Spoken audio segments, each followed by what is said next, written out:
नहमदुहु व नसल्ली अला रसूलिन नबिय्यिल करीम वल्हम्दुलिल्लाहि रब्बिल आलमीन। अस्सलातु वस्सलामु अलैका या सय्यदी या रसूलल्लाह वसल्लम अलैका व अला आलिका व सहाबिका या सय्यदी या हबीबल्लाह। मुअज़्ज़ज़ सामीन व नाज़रीन, अस्सलामु अलैकुम व रहमतुल्लाहि व बरकातुहू। आज हम सूरह नूह के मुताले का आगाज़ कर रहे हैं। इब्तिदा में तिलावत कलाम पाक। आऊज़ु बिल्लाहि मिनश शैतानिर रजीम। बिस्मिल्लाहिर रहमानिर रहीम। इन्ना अरसलना नूहन इला कौमिही अन अनज़िर कौमका मिन क़ब्ल अन यातियाहुम अज़ाबुन अलीम। क़ाल या कौमि इन्नी लकुम नज़ीरुम मुबीन अनिअ्बुदुल्लाह वत्तक़ूहु वातिऊन यग़फिर लकुम मिन ज़ुनूबिकुम व युअख़्खिरकुम इला अजलिम मुसम्मा इन्ना अजलल्लाहि इज़ा जाअ ला युअख़्खर लौ कुन्तुम तालमून। सदक़ल्लाहुल अज़ीम। अब सूरह नूह का मुख्तसर सा जायजा। सूरह नूह मक्की व मदनी सूरतों के 7वें ग्रुप की 5वीं मक्की सूरत है। इसमें 28 आयात और 2 रुकू हैं, जो 29वें पारे के 9वें रुकू से 10वें रुकू तक है। ये सूरत हक व बातल के दरमियान पाई जाने वाली मुखासमत को ज़ाहिर करती है।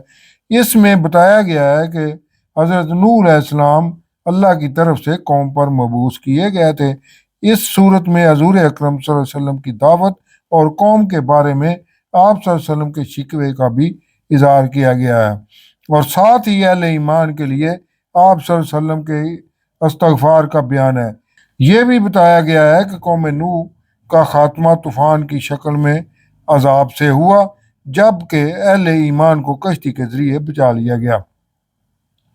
इस सूरत में नूह अलैहिस्सलाम की बातल के साथ पाई जाने वाली कशमकश को भी बयान किया गया है, और दावत इलाही की राह में अंबिया अलैहिस्सलाम को कौम की तरफ से पहुंचाई जाने वाली तकालीफ और अंबिया अलैहिस्सलाम की तरफ से जान फशानी और इस्तकामत का मुजाहरा भी बयान किया गया है। नूह अलैहिस्सलाम को इनकी कौम ने इसलिए अज़ियतें दी ताकि वो इनकी बुत परस्ती की मजम्मत को तर्क कर दें और इनकी गुमराही के खिलाफ आवाज़ ना उठाएं। आप अलैहिस्सलाम ने ना सिर्फ कौम की तरफ से किए गए मुजालम को बर्दाश्त किया, बल्कि दावत का काम भी पूरी इस्तेकामत से जारी रखा। ये इस सूरत का मुख्तसर सा जायजा था। अब सूरह नूह की तफसीर अल नूर। अल्लाह रब्बुल इज़्ज़त का इरशाद मुबारक है, बेशक हमने नूह अलैहिस्सलाम को इसकी कौम की तरफ भेजा था कि वो इनको डर सुनाए इससे पहले कि इन पर दर्दनाक अज़ाब आ जाए। आप अलैहिस्सलाम ने कहा कि ऐ मेरी कौम, मैं तुम्हारे लिए वाज़े डर सुनाने वाला हूँ कि तुम अल्लाह की बंदगी करो और इसका तकवा इख्तियार करो और मेरी अताअत करो, क्योंकि अल्लाह के भेजे हुए की बात ना मानी जाए तो सिर्फ अल्लाह पर ईमान कोई मायने नहीं रखता। अल्लाह के रसूल की अताअत ईमान का बुनियादी हिस्सा है। वो अल्लाह तुम्हारे गुनाहों में से कुछ बख्श देगा, यानी हकूकुल्लाह अल्लाह माफ़ कर देगा। अलबत्ता हकूकुल इबाद की माफ़ी के लिए मुतासरा इंसान से ही माफ़ी तलाफ़ी करना होगी, और तुम्हें एक मुकर्रर शुदा वक़्त तक मोहलत दे देगा कि हकूकुल इबाद भी पूरे कर लो।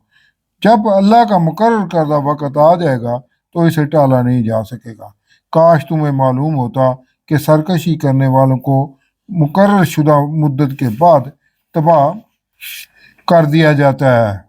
नूह अलैहिस्सलाम ने कहा कि ऐ मेरे रब, मैं तो अपनी कौम को रात दिन दावत दीन दे चुका हूँ, तो मेरी इस दावत से उन्होंने फरार ही इख्तियार किया है, यानी मेरी कौम ने मेरी दावत को मुनासिब नहीं समझा कि इसे सुने और कबूल कर लें, और मैं ने जब भी इन्हें दावत दी ताकि ऐ अल्लाह तू इनकी मग़फ़िरत कर दे, तो वो अपने कानों में उंगलियां ठोंस लेते हैं और अपने कपड़े भी अपने ऊपर ओढ़ लेते हैं। यानी उन्होंने ना सिर्फ मेरी दावत को सुनना पसंद नहीं किया, बल्कि मेरी तरफ भी कोई तवज्जो नहीं दी कि आखिर कोई ना कोई तो दावत की हकीकत होगी जिसके लिए अल्लाह का रसूल तमाम तर तकालीफ बर्दाश्त करते हुए इतनी जदोजहद कर रहा है, और वो जिद पर अड़ गए हैं और उन्होंने तकबर किया है, यानी बड़ा तकबर, कि वो अपनी मुशरिकाना रवश पर हट धर्मी से डटे हुए हैं। फिर नूह अलैहिस्सलाम ने उन्हें सबको अलानिया बुलाया और अलानिया भी कहा और खुफिया यानी इनफरादी तौर पर भी समझाने की कोशिश की, और इनसे इज्तिमाई और इनफरादी तौर पर भी कहा कि अपने रब से मगफरत तलब करो, बेशक वो बड़ा माफ़ फरमाने वाला है। अगर मेरी दावत कबूल कर लोगे तो वो अल्लाह आसमान से बारिश बरसाएगा जिससे तुम्हारी कैद साली खत्म हो जाएगी और तुम्हारे रिज़्क में इजाफा हो जाएगा, और अल्लाह तुम्हें माल और बेटों से मदद देगा, यानी तुम्हारी कुव्वत में इजाफा हो जाएगा, और तुम्हें ना सिर्फ बागात अता करेगा बल्कि इनकी आबपाशी के लिए नहरें भी जारी कर देगा, और तुम हर तरह खुशहाल जिंदगी गुजारने लग जाओगे। जब इतनी खुशहाल जिंदगी का तुमसे वादा किया जा रहा है तो तुम्हें क्या हो गया है कि तुम अल्लाह के वकार को तस्लीम ही नहीं कर रहे, यानी अल्लाह के वकार को तस्लीम कर लोगे तो तुम्हें भी पुरवकार जिंदगी अता कर दी जाएगी। और अल्लाह ने तुम्हें तरह तरह से पैदा किया है, यानी तुमने माँ के पेट में हमल के दौरान मुख्तलिफ मराहल तय किए हैं, जैसे पहले नुतफा बनता है, फिर हल्का, फिर मुज़गा, फिर हड्डियाँ और गोश्त पोस्त और जिस्मानी अज़ाब वगैरह के मराहल। बाल्फाज दीगर, जब तुम्हारी माँ के पेट में तुम्हारी ना कोई हैसियत थी और ना ही तुम्हें कोई शऊर था, तो इस वक्त भी अल्लाह ने तुम्हारी आसान तरीके से परवरिश के लिए तुम्हारी उम्दा खुराक का बंदोबस्त किया और तुम्हारी लाचारगी में तुम्हारी हिफाजत भी की। और इसी तरह क्या तुमने नहीं देखा कि अल्लाह ने कैसे एक के ऊपर एक सात आसमान बनाए और इनमें चांद को रोशन किया और सूरज को चिराग बनाया, यानी सूरज तो आज खुद रोशन है जबकि चांद सूरज की मुनक्कस शुदा रोशनी से चमकता है, और अल्लाह ने तुम्हें जमीन से उगाया है जैसे सब्जा उगता है, यानी तुम्हारी जिंदगी को बरकरार रखने का बंदोबस्त जमीन में किया। तुम जमीन से हासिल शुदा खुराक खाते हो, फिर इस खुराक से खून बनता है और खून से मादा तौलीद पैदा होता है और मर्द और जन के नुतफे से बामी मिलाप से रहम मादर में तुम्हारी मुख्तलिफ मराहल में नशोनुमा होती है, और मुकर्रर वक़्त के बाद वज़ा हमल से तुम्हारी पैदाइश होती है। दूसरी सूरत में साइंसदानों के मुताबिक जिंदगी का आगाज पानी पर उगने वाली सब्ज काई से हुआ है। बहरहाल हर दो सूरत में इंसान का जरिया तख्लीक जमीन ही है। मजीद ये कि जिंदगी को बरकरार रखने के लिए रोशनी और हरारत का बंदोबस्त भी चांद और सूरज पैदा करके किया गया है। फिर तुम्हें दुनिया के मुकर्रर वक़्त के बाद इसी जमीन में ही लौटा दिया जाएगा और फिर क़यामत के दिन तुम्हें दोबारा निकाला जाएगा जैसे पहले जमीन से निकाला गया था, और अल्लाह ने तुम्हारे लिए जमीन को बिछौना बना दिया है ताकि तुम इसके वसी रास्तों पर चलो, यानी दुनिया में आकर भी तुम अल्लाह ही के दिए हुए वसाइल इस्तेमाल करते हो। ये सब कुछ हजरत नूह अलैहिस्सलाम ने अपनी कौम को बताया था ताकि इन्हें यकीन हो जाए कि अल्लाह के सिवा ना कोई रब है और ना ही अल्लाह के सिवा कोई दूसरा माबूदियत के लायक है। लेकिन कौम नूह अलैहिस्सलाम पर इसका कोई असर ना हुआ और वो अपनी हट धर्मी पर कायम ही रहे। नूह अलैहिस्सलाम ने अर्ज की, क्या मेरे रब, इन्होंने मेरी नाफरमानी की है और इनकी पैरवी करते हैं जिनके माल और औलाद ने नुकसान के सिवा इन्हें कुछ फायदा नहीं दिया, यानी मेरी कौम मुशरक सरदारों ही की मुशरकाना रवश अपनाए हुए है, इन्हीं की पैरवी कर दिया और वो बड़ी बड़ी चालें चले।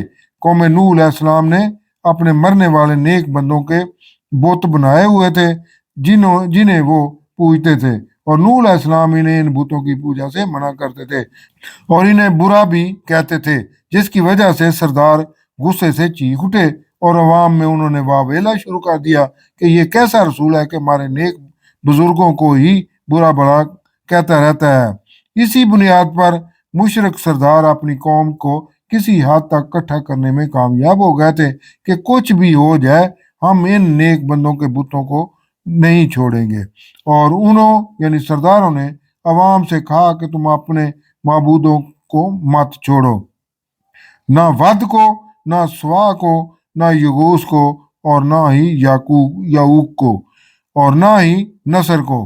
कौम नूह ने अपनी कौम के मरे हुए नेक बंदों के बनाए हुए थे जिनकी वो पूजा करते थे, और उन्होंने यानी सरदारों ने कसरत को बहका दिया, तो तू इन जालमों को और गुमराह कर दे, यानी इस गुमराह कौम को गुमराह ही रहने देना। इसलिए वो अपनी खताओं की वजह से गर्क कर दिए गए और आग में दाखिल कर दिए गए, तो उन्होंने अल्लाह के मुकाबले में कोई मददगार ना पाया। और नूह अलैहिस्सलाम ने अर्ज की कि ऐ मेरे रब, जमीन पर अब काफरों का एक घर भी ना छोड़ना, अगर तू इन्हें छोड़ देगा तो ये तेरे बंदों को फिर गुमराह करेंगे, यानी ये इतने गुमराह हो चुके हैं कि इनकी नस्लों से भी कोई खैर की तवक्को नहीं है। ऐ मेरे रब, मेरी और मेरे माँ बाप की मगफरत फरमा, और इसकी भी जो मेरे घर में ईमान के साथ दाखिल हो जाए, और तमाम मोमिनीन और मोमिनात की भी मगफरत फरमा, और जालिमों के लिए और ज्यादा तबाही बढ़ा। इसी दुआ के नतीजे में तमाम नस्ल इंसानी तूफान नूह अलैहिस्सलाम में गर्क कर दी गई, स्वाय इनके जो ईमान के साथ कश्ती पर सवार किए गए थे। सदकल्लाहुल अज़ीम।